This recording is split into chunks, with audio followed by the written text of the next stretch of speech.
So good afternoon everybody, welcome back to racing here at Croft Circuit in North Yorkshire for this afternoon's action. Two races in store, the third of our Caterham motorsport races coming up being the Caterham Roadsport Championship, and then the 4-hour Fun Cup endurance race to come up later on this afternoon to round off today's action. Scott Woodward's here on comms, Andy McKeon will be joining me very shortly as well for this race, and then our 4-hour Fun Cup race. And as the cars are making their way around onto the grid and what essentially their green flag lap, we will take you through how they're set to line up for this first of two Caterham Roadsport races for today. There's a fantastic title fight going on between the top two of the championship, that being last year's Academy champions Taylor O'Flanagan and Tom Cockrell. And ironically, both of them will start on the front row of the grid, or quite fittingly, with Taylor O'Flanagan on pole, only just ahead of Tom Cockrell. They're very evenly matched in terms of times. Gwyn Jones and Dominic Mansberger come next, Hugo Bush and Alex Vincent, and it's Peter Mott and Steve Lancaster. Andy London, Nick Timson round out the top 10 from Christopher Broome and Ron Mounsey. Then Kevin Turner and Ryan Lovett come next from Ian Hapgood and James Hall. Andy Berg and Sam Gibbons are next from Chris Griffith and Simon Arnold. Then Adrian Mariadis and Marcus Eels round out the 22-car grid that we have coming into the weekend. So, the battle at the front of the field in the championship, 4 points on drop score separate Taylor O'Flanagan in the lead and Tom Cockrell in second place. They are the two main men, but watch for the likes of Hugo Bush, Gwyn Jones and Dominic Mansberger. All three of them will be in the mix to try and spoil their party and gain key points. Quick ID check, Taylor O'Flanagan's car is the yellow car in pole position on the driver's right-hand side of the grid, and then to his left he will have the red and white car of Tom Cockrell. But then watch also for the grey and orange car Hugo Bush, which if you're watching on the stream is just on the third row of the grid. Gwyn Jones's car is the red car with the black stripe on the second row of the grid, and alongside him to his left with the black and green car of Dominic Mansberger from Germany. Marcus Eels the last couple of cars getting into position. Just Chris Griffith and Adrian Mariadis is trying to find their way into their grid slots. It'll be a 20-minute race, and all these drivers are in their second year of racing out of the academy. They've had some small upgrades, including different tyres, a different anti-roll bar to make them a little bit quicker, around about a second or so quicker than the academy cars they had last year. As the green flag flies at the back of the field, the 5-second board goes up, and we're all set for the first of the Mission Motorsport Caterham Roadsport Championship races here at Croft. Red lights are on. Who's going to win the sprint down towards turn one? Well, it's a great start from pole from Taylor O'Flanagan, and a great jump also from the second row for Dominic Mansberger. They're 3 and 4 wide off the grid already down towards Clevo for the first time, and then Flanagan will get the whole shot side by side for second place, and it's Mansberger around the outside. Mansberger into second place, Cockrell third, Gwyn Jones is fourth, and Hugo Bush is down to fifth. They all jostle for racing room. Ron Carl winning by number 12, that's Ron Mounsey. He looks to try and go up the inside of Chris Brewer. They come up through the right-hander of Hawthorns into the chicane and down the back straight for the first time. So O'Flanagan leads it, it's Mansberger in second place, and now the threat for third is Tom Cockrell from Gwyn Jones, who's looking possibly to the inside line. There's car number 4, which is Nick Timson, but down into the right-hander they go. There goes Gwyn Jones, and number 97, and sliding out wide there is Tom Cockrell, who will just about hold on to the car, but he loses 4 places as a result, and now he's under big pressure from both Hugo Bush and Alex Vincent as they come up towards the Jim Clark S's for the first time. So, 20 minutes on the clock, and they're going to head down towards the right-hander at Croft, and then the sunny corners, and there on screen, if you're watching on the live stream, is the yellow car of Taylor O'Flanagan, followed by Mansberger in second place. So these 4 or 5 drivers at the front have been arguably the class of the field. There have been a couple of drivers getting into the mix, such as the likes of Alex Vincent. Nick Timson's been there in many cases as well, but a couple of drivers also starting to find some pace, like Peter Mott and Steve Lancaster. But it's this sort of collective of cars at the front that's been dominating the way. And Taylor O'Flanagan, as we mentioned, one of the 2 Academy champions from last year in 2020, has been the pace setters, and 4 points separate them on those drop scores as we go into this crucial second half of the season. Down the pit straight then, on towards the right-hander at Clervaux for the second top across the line. So Flanagan does indeed lead. It's then Mansberger up to second, Jones third, Cockrell fourth. But then, how long is that going to stay in place? Because here comes Cockrell making a dive up the inside a little bit later on the brakes through the right-hander at Clervaux over that bump in the middle of the apex, which can really unsettle cars and has been unsettling them all the way through qualifying the first couple of races today. Come up through the right-hander at Hawthorns, back onto that back straight, out of the S's, and now it's slipstream aplenty down towards Tower Bend. The top 2 try to break away as we watch Alex Vincent being chased down by 49 Steve Lancaster. Meanwhile, here comes Mansberger, the black and green car, trying to make a move. Back up the inside for third goes Gwyn Jones into Tower. Cockrell will try and hold on around the outside where he slid wide last time. He's got the grip and he's got the confidence on the exit. And Hugo Bush is sniffing around trying to pick up not just one, but two places. They almost go breathe in, three abreast into Jim Clarket's, and it does work for, it's initially worked for Hugo Bush, but the one that really lost out of that was Tom Cockrell. He backed out of it and lost places both to Hugo Bush and to Alex Vincent. So in one move, Cockrell's gone from one lap, he's gone from 4th to 3rd, then back to 4th. They're getting that down to 6th. So he's lost 3 places. Oh, and off the exit of the last corner of the sunny out, Gwyn Jones has lost one of his rear wings. So I think the car was leaning on the exit over the curb. It seems to have smashed that left rear wing and off it's come. So it won't affect him too much aerodynamically, but it'll certainly be a bit of a nuisance that he's a little bit lighter on that car in terms of one of his rear wings has gone. So out of the hairpin come the leaders for the second time. And now the top two are trying to break away already. We're seeing here, I think Steve Lancaster trying to line up Alex Vincent, car number 17, there he is. It's the fastest lap of the race on the first proper flying lap around this time for Dominic Mansberger. So he is nearly 6/10 of a second behind. Meanwhile, Hugo Bush is coming under threat from Gwyn Jones, who again goes back up the inside, holds on to the position, and Cockrell thinks, right, I'll get that place back if you don't mind, tries to go up the inside of Bush and can't make it stick. And here comes Alex Vincent in the grey and green machine number 17 as they turn up through the S's, also getting involved there. But two yellow cars behind, that's Steve Lancaster and Peter Mott, and that's the battle now it's developing from 3rd all the way down to 8th position in one group. There's the top two in front. Now here comes Hugo Bush. He wants that pass to get up the inside through Tom Cockrell and add to his misfortune in the other few laps. And sliding wide and outer, but tower bed is number 96. That's Peter Mott off the road. Loops it around the complete 180, waits for a gap in the traffic, but he'll be down to pretty much last and 22nd position, no doubt. So that's a disaster for Peter Mott after he was running so high in the top 10. He rejoins 20th, I think just ahead of Marcus Arnold and Mariadis, I think, towards the back of the field. Coming up towards the first 5 minutes of completion, and it's still Flanagan from Mansberger. Then it's Gwyn Jones leading on 3rd place, but you've got to be careful on that curve because we did have, I think it was Harry Ayer did exactly the same thing where he ran wide on the exit of Sunny Out, and by hitting the curve, it seemed to smash one of the rear wings off his car, which I thought was it make it look like it looks like a big incident when in fact it's just them losing a piece of bodywork. But nonetheless, it's certainly not something that will certainly hinder him a little bit, and we'll try and make the best of the slightly lighter car he's got underneath him thanks to that lost that rear wing. So there's Tenor and Flanagan, Tom Cockrell on screen to come back across the line to end lap 2, so end lap 3, and it's now Mansberger again with another very fast lap of the race. He's dipped inside the 135s now, 134.957. Now 3rd place battle is still Jones number 97, Hugo Bush in car 22, and it's the Tom Cockrell who is in 5th position in the race, but of course he's 2nd in points coming into the weekend. 4 points between them on those drop scores, and overall scores, before you take you drop any points, there's a gap of 7 points between them. So that's the battle that's going on, and right now it's advantage of Flanagan as Hugo Bush goes for it again up the inside, making a dive into tower on Gwyn Jones on the inside line, and he slots through neatly into now 3rd position. Now the question is, if he can shake Jones and Cockrell off quick enough, can he start to charge along and catch after the two cars in front, being Taylor and Flanagan and Dominic Mansberger, who are in a race of their own currently. You see them on screen on the live stream here down towards the complex at Barcroft and into Sunny Inn. But whether or not Hugo Bush can not only just catch them, but whether he'll start to bring the rest of that chasing pack with him remains to be seen. He's got plenty of time to do it, 14 minutes left in order to pull that gap in a little more. Steve Lancaster on screen, that's on car 49, he's back in 7th position. Rest of the top 10 is Andy Lund in 8th, 9th place for Nick Timson and 10th for Christopher Broom. So a strong top 10. Cockrell had a big lock-up heading through the complex and into the hairpin now. He's trying to make a move to try and get back around the outside of Gwyn Jones for 3rd position, but now he finds himself under threat from Alex Vincent, who snuck up the inside and now puts himself level with the Academy champion from last year. He's going to try and steal 5th position from him on the run down towards Clairvaux.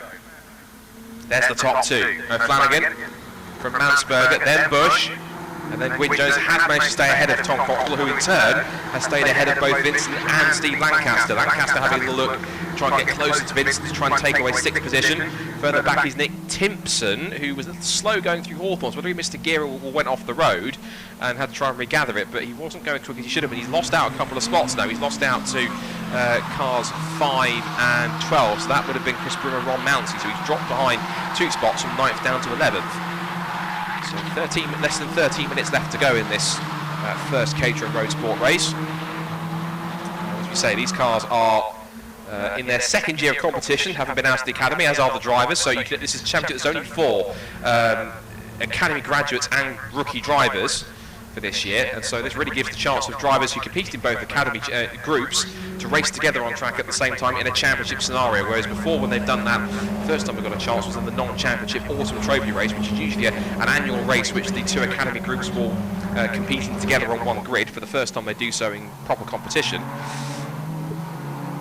As they make their way out through the complex, still watching Hugo Bush under threat from Gwyn Jones and Tom Cockrell. Cockrell's not too far away, he's got a little bit of damage on the right rear wing of that number 59 car. Maybe had a bit of a nip from somebody behind him. But now with a super exit from the hairpin, he's right onto the roll cage of Gwyn Jones down the pit straight. He'll have a look to the inside line to try and make the move. Cockrell does indeed in the process set the fastest lap of the race of a 1:34.592. There's O'Flanagan and Mansberger. For third, there's Hugo Bush. And for fourth, up the inside over the bump in the right-hander at Clairvaux goes Tom Cockrell. Another place regained for Tom. Now his next target is going to be to try and repatch and repass Hugo Bush, who's trying to pull away here in third position. 11.5 minutes to go as they head down the back straight up towards Tower Corner. So we're looking at 4th, 5th and 6th now. Cockrell, Jones and Vincent. And again, Jones just sniffing around trying to reclaim the place. Just a bit further back is Steve Lancaster under threat now from Andy Lund in car number 2. The black car with the orange stripe and the orange roll bars. A decent run so far in 8th position.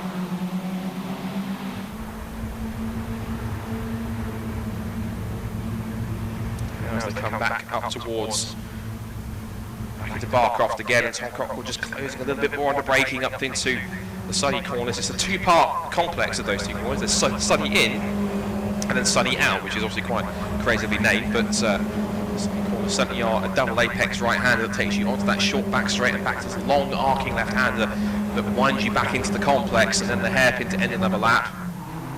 So we've got a 4-car train battle that you're developing here for that final podium spot. There's a one-on-one duel going on between Lancaster and Andy Lund. This 5-car scrap going on, and this is for further back from 8th down to 12th position, because you've got in this mix now, you've got Ron Mounsey, you've also then got Nick Timson, Christopher Brooms in here, Andy Lovett in car 38 and also in car 27, and that is Turner in the white car with the orange stripe. That's some scraps going on pretty much deep in the midfield, so good to see there's some healthy battle going on. Someone's run wide on the exit of Clairvaux. Some dust being kicked up as they come back through Hawthorns again. At the front, the gap is now just over a second between O'Flanagan and Mansberger, but looking at lap time, Bush is lapping quicker than Mansberger, so trying to close that gap down of about 2 seconds. So if Bush can carry on with some clean laps and possibly bring Cockrell and Jones and co with him, we might see not just a one-on-one duel for the lead, we might see a quintet of cars battling over that first place. Watching on screen here on the live stream, we've got that battle we talked about going on between 9th down to 13th from Mounsey, Broom, Timson, Lovett and Turner, all nose to tail into the Jim Clark S's, so we'll see how that plays out. No one's making a move just yet, they're just playing it safe. Rob Mounsey, who has McDonald's sponsorship on that car, because I think he owns a chain of McDonald's franchises, so hence the reason why he's not only got McDonald's racing caterings, but also got McDonald's on the car. I'm pretty certain that as a catering racer, he's absolutely loving it. Yeah, complaints for bad puns on a postcard, please. Anyway, back to the leaders as we continue to watch this scrap. Mounsey has a lock-up heading into the complex, still being chased down by that black car with the fluorescent yellow wheels and graphics. That's Chris Broom. Mansberger sets the new fastest lap of the race, 1:34.564 to close the lead gap back into just under 7/10 of a second as they turn in through Clairvaux again. This is on lap 8. Oh, Hugo Bush with a big slide through Clairvaux. I think he's hit the bump there, which I think ever since the circuit got resurfaced, unless it was there before it was resurfaced, there's a bump right on the apex of Clairvaux. I talked about it just before the race started, and that really has been unsettling, not just cars in Caterham, but Fun Cup as well, all the way through this morning, and it really has given Cockrell a chance to really get onto his tail and have a look for the lead. There's the top two closing back in as Mansberger gets close to O'Flanagan. Meanwhile, Cockrell looks to the outside into Tower Bend, and you can pass around the outside at Tower if you've got enough grip and confidence, which Hugo Bush doesn't appear to have. He's squirming around on the exit, trying to find some traction, but at the same time he's putting his car in all the right places in all the right times, and somehow managing to keep his nose in front. So they come back up through the Jim Clark S's, back towards Barcroft, and this is a great chance for Tom Cockrell now to try and get himself into that podium place. Once he gets through, he's then going to try and close down another 2 seconds to try and catch up to the leading group, which I'd say he has got just about enough time, but it's a matter of when he gets past Hugo Bush rather than if, and Hugo Bush is swerving around again in the background. So we're looking at our top two heading through the complex, but looking further back, I think there is going to be a change for third place.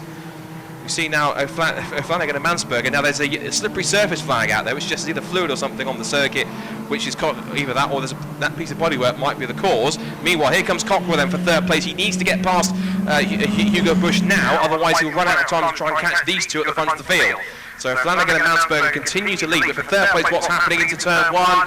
He's going to come out on top. It's Bush for the moment. He clouts the curve, as he says, ahead of Cockrell, who in turn has now been backed up into Gwyn Jones, who in turn is still being backed up into Alex Vincent. So it's third, fourth, fifth and sixth all together as the top two continue to run away. The gap between second and third is now 3.3 seconds. It's all the defending that Bush is having to do from Cockrell and co behind that's losing in time to the cars in front. And that in turn is causing him quite a few problems. So at this moment in time, it looks as though first and second place, it's at the moment pretty much guaranteed between one of these two drivers, between Flanagan and Mansberger. But for third, it's anyone's guess, because Tom Cockrell once again is all over the back of Hugo Bush as they turn in through the Jim Clark S. It's a fast, high-speed, almost flat-out section at the back here. It's a very fast, flat circuit, it's Croft, but that's why it gets such high lap speeds, and it's fantastic to see these cars going absolutely properly wheel-to-wheel.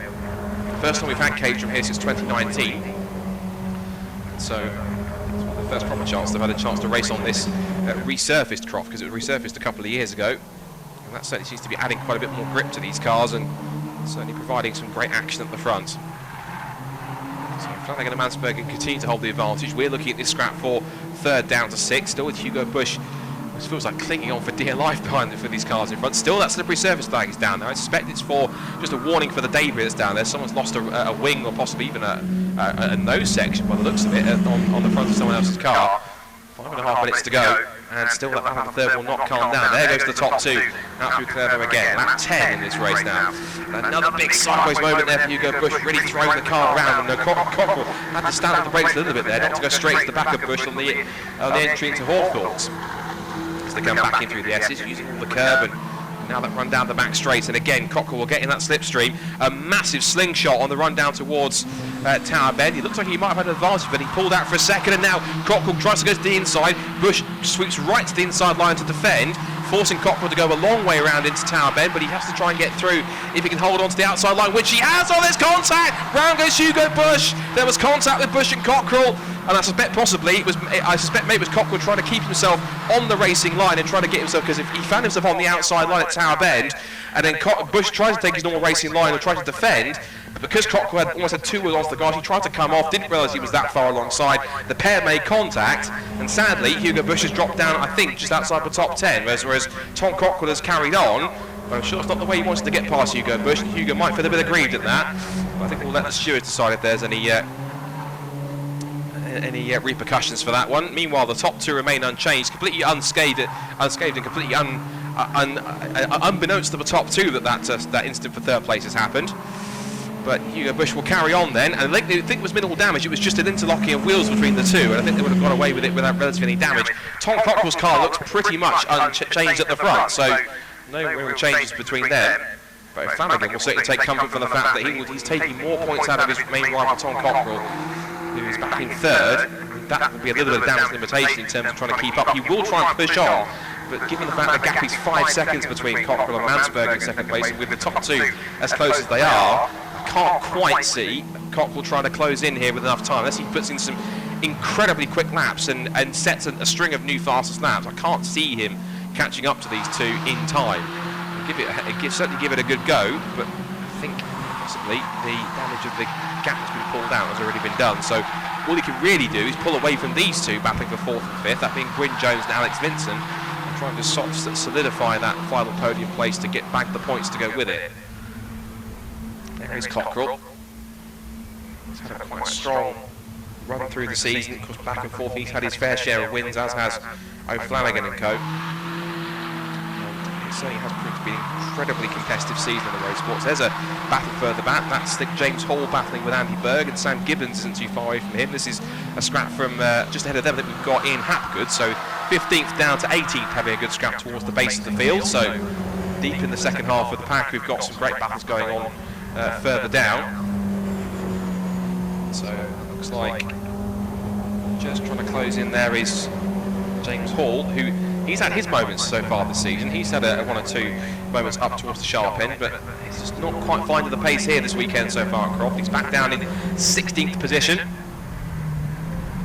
And now there's a scrap there. Andy Berger's trying to get up the inside of James Hall. Couldn't quite make that stick, but he's going to try and hold around the outside and Sam Gibbons gets a good view here of this battle that's going on. He will certainly be there to pick up the pieces if anything happens.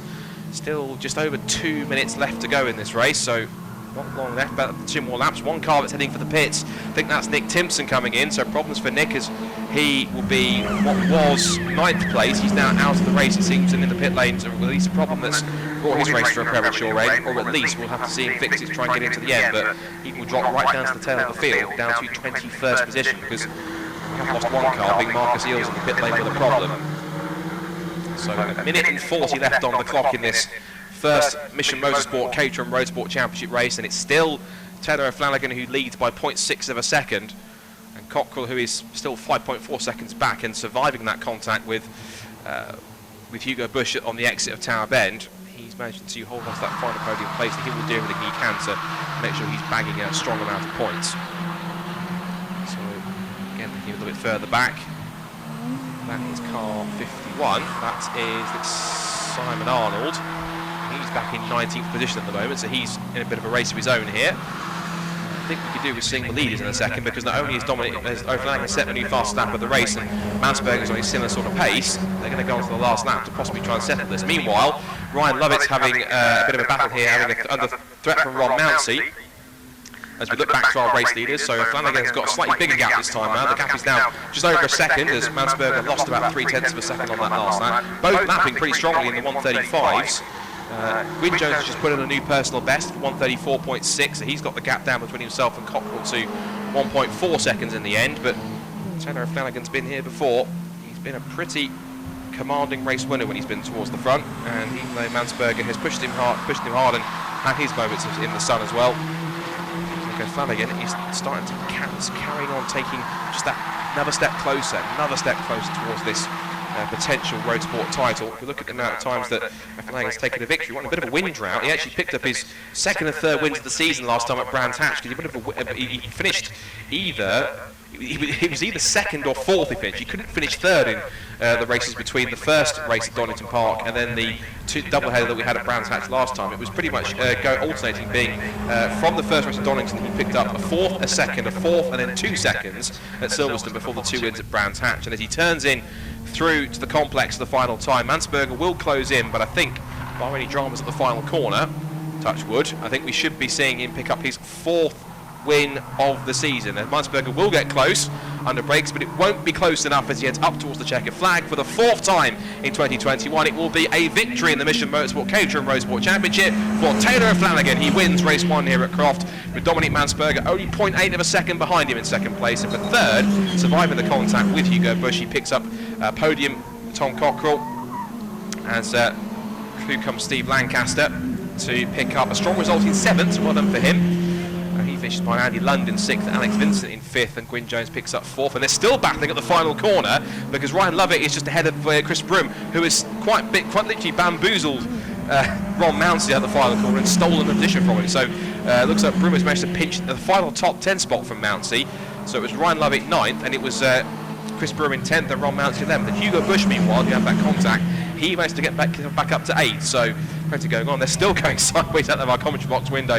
Adrian Marietta's got very all crossed up in front of, rather bemused. He was in front of, I think it was the 20 of Chris Griffith. So very bemused in front of him, but they still managed to get to the flag and pick up 19th and 20th places, with Marietta's ahead of Griffith. The 2 cars we lost were Timson and Eels. Timson after he pitted, and then Eels before that. I think Eels was the one that lost his nose section, because that's the car that was possibly sat down at the head, which the marshals are going to pick up before our next race this afternoon. So congratulations to our race winners. As I say, Taylor Flanagan picks up his 4th win of the season. There are the results on screen if you're watching on the stream. Just to recap for those watching and here at the circuit, Taylor Flanagan wins by 0.8 of a second from Dominic Mansberger in 2nd place. Tom Cockrell picks up 3rd from Gwyn Jones, Alex Vincent, Andy London, Steve Lancaster with an impressive 7th. Hugo Bush resided to 8th after the contact, then Lovett and Broom round out the top 10. Ron Mounts just outside the top 10 on the final lap from Peter Mott. Then Ian Hapgood wins the battle between himself, James Hall, Andy Berg and Sam Gibbons, with Kevin Turner, Simon Arnold, Adrian Marianis and Chris Griffith. The 20 cars that made it home from the 22 that started, and then the 2 cars we sadly lost in the pit lane were Nick Timson and Marcus Ehlers with their own mechanical dramas. Fastest lap of the race went on lap 11 to Taylor and Flanagan at 81 miles an hour exactly, 134.441. So, excellent stuff from Taylor and Flanagan. That is the end of the Caterham racing for today.